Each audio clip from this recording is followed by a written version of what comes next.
Hey guys! கருவேப்பிலையை வச்சு 3 விதமாக நம்ம ஹேர் க்ரோத்துக்கு அண்ட் டயட்டுக்கு எப்படி யூஸ் பண்ணலாம் பற்றி தான் இந்த வீடியோவில் பார்க்க போகிறோம்.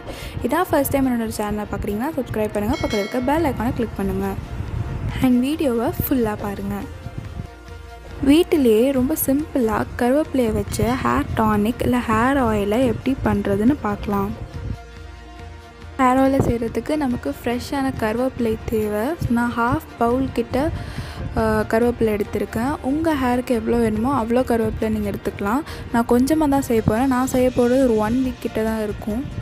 இல்லை ப்ரோட்டீனும் பீட்டா கேரோட்டினும் அதிகமாக இருக்கனால உங்கள் ஹேரை திக் அண்ட் பிளாக்காக மெயின்டைன் பண்ணும். கருவேப்பிலை எண்ணெய் செய்கிறதுக்கு நான் 1/2 கப் தேங்காய் எண்ணெய் எடுத்திருக்கேன். இது ரொம்ப சுத்தமான தேங்காய் எண்ணெய் எடுத்துக்கோங்க. தேங்காய் எண்ணெய் உங்கள் ஹேரை மாய்ஸ்சரைஸாக வச்சுக்க ஹெல்ப் பண்ணும். அப்புறம் நான் வெந்தயம் எடுத்துக்கிறேன். நான் இந்த ஆயில் செய்கிறதுக்கு ஒரு 4 டேபிள் ஸ்பூன் கிட்ட வெந்தயம் எடுத்திருக்கேன். வெந்தயம், தேங்காய் எண்ணெய், கருவேப்பிலை இது 3மே சேர்த்து ஆயில் செய்யும்போது நல்ல ஒரு அரோமா ஆயிலாக நமக்கு வரும். 3 டேபிள் ஸ்பூன் வெந்தயமும் கைப்பிடி அளவுக்கு கருவேப்பிலையும் சேர்த்து நம்ம அரைச்சிக்கலாம். தண்ணி இல்லாமல் பார்த்துக்கோங்க. பிளெண்டர்லேயும் கருவேப்பிலையிலையும் கொஞ்சம் கூட தண்ணி இல்லாமல் பார்த்து அரைச்சி பொடியாக பண்ணிக்கோங்க. இது ரொம்ப பவுட்ரு மாரி பண்ணாமல் கொஞ்சம் கொரன்னு இருக்கிற மாரி அரைச்சிக்கோங்க. ஃப்ளேமில் சின்ன எண்ணெய் கடாயில் தேங்காய் எண்ணெய் சேர்த்துக்கிறேன். இந்த தேங்காய் எண்ணெய் ஒரு மிதமான சூடு வந்ததுக்கப்புறம் தான் நம்ம பொடியாக பண்ண பவுடரை சேர்க்க போகிறோம். நான் பார்த்திங்கன்னா நான் அந்த அரைச்சி வச்ச எல்லா பவுடருமே சேர்க்குறேன். அது ஒரு 3 டேபிள் ஸ்பூன் கிட்ட வரும். இது நல்லா தீய விட்டுறாதீங்க, அப்புறம் கருகிரும் எண்ணெய். ஸோ லைட்டாக மீடியம் ஃப்ளேம்லேயே வச்சு அதை நல்லா பார்த்து கிண்டி விட்டுட்டே வாங்க. சரி, எண்ணெய் நல்லா பொரிஞ்சு வரும். பார்த்துக்கோங்க கருகிடாமல். மீடியம் ஃப்ளேமில் வைங்க, இல்லைன்னா சிம்மில் வச்சு மெயின்டைன் பண்ணுங்கள். நீங்கள் நிற்கிற இடம் ஃபுல்லாகவே இந்த 3 கருவேப்பிலை, வெந்தயம், தேங்காய் எண்ணெய் இதோட 3 வாசனையும் அவ்வளோ சூப்பராக இருக்கும். இந்தமாரி நம்ம எண்ணெய் ரெடி ஆகிடும். அப்போ ஆஃப் பண்ணிக்கலாம் ஸ்டவ்வை. இந்த எண்ணெய் கொஞ்சம் சூடாக இருக்கும் போதே நான் இதை லிட்டு போட்டு மூடிக்கிறேன். ஸோ அப்போ தான் எண்ணெய்க்குள்ளே இருக்க வாசம் வெளியில் போகாமல் அது உள்ளே நல்லா பெனிட்ரேட் ஆகும். அதுக்கப்புறம் நான் ஏர்டைட் கண்டெய்னரில் இதை மாற்றிடுவேன். இதை நான் ஒரு 3 நாள் கிட்ட நான் அதை ஸ்டோர் பண்ணி வச்சுருக்கேன். இதுமாரி நம்ம எண்ணெயை உணர விடுறதுனால உள்ளே இருக்க கருவேப்பிலை பொடியும் தேங்காய் எண்ணெயும் நல்லா அப்சர்வ் ஆகிக்கும். ஸோ இதை நான் 3 நாள் கழித்து இதை நான் ஃபில்ட்ரு பண்ணுறேன். நம்ம ஃபில்ட்ரு பண்ணி அந்த எண்ணெயை ஒரு ஏர்டைட் கண்டெய்னரில் இல்லை ஒரு கிளாஸ் ஜார்லையோ அதை நான் ட்ரான்ஸ்ஃபர் பண்ணிக்கிறேன். இந்த எண்ணெயை நம்ம நைட்டு ஃபுல்லாக ஸ்கேல்பில் வச்சு மசாஜ் பண்ணி அப்ளை பண்ணிக்கலாம். அப்படி இல்லைன்னா மார்னிங் நீங்கள் ஒரு 2 ஹவர்ஸ்க்கு ஹேர் வாஷ்க்கு முன்னாடி இதை அப்ளை பண்ணி நீங்கள் இதை ரெகுலராக யூஸ் பண்ணலாம். உங்கள் ஹேர் க்ரோத்துக்கு இது பயங்கரமாக ஹெல்ப் பண்ணும். நெக்ஸ்ட் நம்ம ஒரு குயிக் அண்ட் ஹெல்த்தியான ஒரு ஹேர் பேக் பார்க்க போகிறோம். இந்த ஹேர் பேக் செய்கிறதுக்கு நமக்கு ஒரு ஃப்ரெஷ்ஷான கருவேப்பிலை தேவைப்படும். அண்ட் நல்லா திக்கான தயிர் எடுத்துக்கோங்க.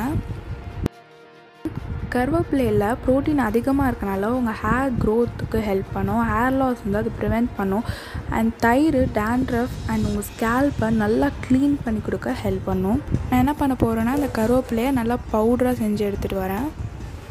கருவேப்பிலை பொடியை பவுட்ரு பண்ணதுக்கப்புறம் இப்படி தான் இருக்கும். இந்த பொடியில் தான் நம்ம என்ன பண்ண போகிறோன்னா திக்கான தயிரை மிக்ஸ் பண்ண போகிறோம். இது நல்லா மிக்ஸ் பண்ணி ஒரு பேஸ்ட்டாக ஆனதுக்கப்புறம் இது நம்ம ஸ்கேல்பில் கான்சன்ட்ரேட் பண்ணி இதை நம்ம அப்ளை பண்ணிக்கலாம். இது உங்கள் ட்ரை ஹேரில் நீங்கள் அப்ளை பண்ணுங்கள். ஆயில் எதுவும் இல்லாமல் உங்கள் ட்ரை ஹேரில் அப்ளை பண்ணால் தான் ரிசல்ட் நல்லா கிடைக்கும். இந்த ஹேர் பேக்கை நீங்கள் மந்த்லி ஒன்ஸ் யூஸ் பண்ணுங்கள். இதை நீங்கள் ஒரு 1 hour இல்லை ஒரு 30 minutes கிட்ட அப்ளை பண்ணி ஹேர் வாஷ் பண்ணிக்கோங்க. இது நீங்கள் கண்டிஷ்னர், ஷாம்பு வச்சு ஹேர் வாஷ் பண்ணுங்கள். இப்போ நம்ம இந்த கருவேப்பிலை பொடியை எப்படி இன்டேக் பண்ணுறதுன்னு பார்க்கலாம். இதுவரை நம்ம பார்த்த ஹேர் ஆயில், ஹேர் பேக் இதெல்லாம் ஒரு 40% தான் நம்ம ஹேர் க்ரோத்துக்கு ஹெல்ப் ஆகும். மீதி 60% நம்ம இன்டேக், அதாவது நம்ம சாப்பிட்றதுல தான் இருக்குது. ஸோ இப்போ நான் என்ன பண்ணுறேன்னா ஒரு பிளேட் ஃபுல்லாக கருவேப்பிலை எடுத்துக்கிறேன். இது நீங்கள் ஒரு நாள் ஃபுல்லாக காய வேணும்னா ஃப்ரெஷ்ஷாகவே நீங்கள் இதை செய்யலாம். இப்போ கடாயில் சூடு வந்தோடனே நான் 3 டேபிள் ஸ்பூன் கிட்ட உளுத்தம் பருப்பு சேர்த்துக்கிறேன். நல்லா வதக்கிக்கோங்க. அதோடய வாசனை வரும், அது வரைக்கும் வதக்கிக்கோங்க. அதுக்கப்புறம் 3 டேபிள் ஸ்பூன் கிட்ட கடலை பருப்பு சேர்த்துக்கலாம். இப்போ நல்லா வதங்கினதுக்கப்புறம் நம்ம பெருங்காயம் இருக்குல்ல, அதை சேர்க்க போகிறோம். பெருங்காயம் சேர்த்து நல்லா வதக்குனதுக்கப்புறம் நம்ம என்ன பண்ண போகிறோன்னா, மிளகு 1 டேபிள் ஸ்பூன் சேர்த்துக்கிறோம். அப்புறம் காஞ்ச மிளகா சேர்த்துக்கிறோம். இதை எல்லாத்தையும் நல்லா வதக்கிக்கிறோம். காஞ்ச மிளகா உங்கள் காரத்துக்கு தகுந்த மாரி சேர்த்துக்கோங்க. அதுக்கப்புறம் நம்ம ஃப்ரெஷ்ஷாக கருவேப்பிலை எடுத்து வச்சுருந்தோம்ல, அதை சேர்க்க போகிறோம்.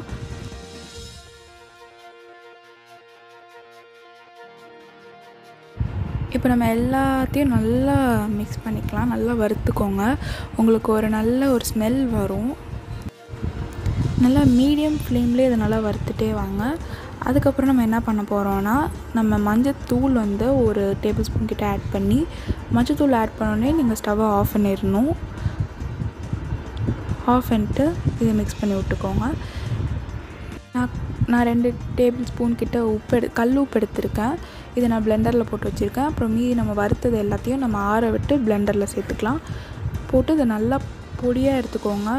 நல்லா பவுடராக அரைச்சிக்கோங்க. இந்த பொடியை ஸ்டோர் பண்ணுறதுக்கு நமக்கு ஒரு ஏர் டைட் கண்டெய்னர் வேணும். நான் ஒரு கிளாஸ் பவுல் எடுத்திருக்கேன். நீங்கள் ஒரு கிளாஸ் ஜாரில் கூட ஸ்டோர் பண்ணிக்கோங்க. இது தண்ணி படாமல் பார்த்துக்கோங்க. அப்போ தான் அது ரொம்ப நாள் வரும். நம்ம அரைச்சதை இதில் ட்ரான்ஸ்ஃபர் பண்ணிக்கிறேன். இந்த பொடியை நீங்கள் உங்கள் ரைஸ்க்கு இல்லை தோசைக்கு பொடியாக கூட நீங்கள் தொட்டுக்கலாம். இந்தமாரி கருவேப்பிலை பொடியை இன்டேக் பண்ணுறதுனால உங்கள் ஹேர் லாஸை ப்ரிவெண்ட் பண்ணும் அண்ட் ஹேர் க்ரோத்தை ப்ரமோட் பண்ணும். அது மட்டும் இல்லாமல் உங்கள் ஹேரில் இருக்க ஃபைபரை ஸ்ட்ரென்தன் பண்ணி கொடுக்கும். இந்த வீடியோ உங்களுக்கு பிடிச்சிருந்துச்சுன்னா சப்ஸ்கிரைப் பண்ணுங்கள், லைக் பண்ணுங்கள், உங்கள் ஃப்ரெண்ட்ஸ்க்கு ஷேர் பண்ணுங்கள். அண்ட் இந்த வீடியோ உங்களுக்கு ஹெல்ப்ஃபுல்லாக இருக்கும்னு நினைக்கிறேன். அண்ட் தேங்க்ஸ் ஃபார் வாட்சிங்.